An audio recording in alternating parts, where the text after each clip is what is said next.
Okay, so I want to show you what the email is going to kind of look like and what you need to look for when you're setting up your WordPress website. Okay, so this is the email that I got from them, and what you need to look for when you have a WordPress website is you need to look for this right here. So it will be your website. Now, of course, I have the free trial one, so it has their stuff in it.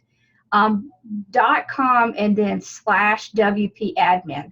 So that is where you're going to be making all your changes. So whenever you want to go onto your website and you want to update it, this is where you're going to need to go. So I'm going to copy that. Okay, and we are going to go pull this up. All right, so this is what it's going to look like when you go in. This is very normal.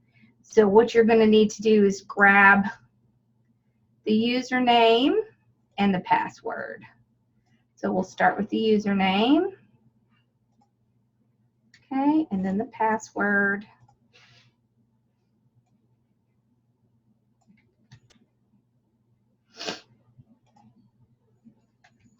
And you can click remember me. That way you don't have to keep remembering all of this.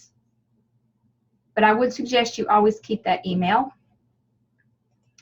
So this is what a WordPress website looks like.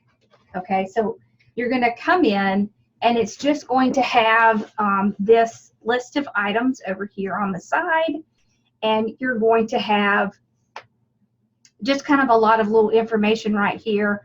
Okay, so you don't have to worry about what all is written over here. What's over here on the side is what you're going to be dealing with.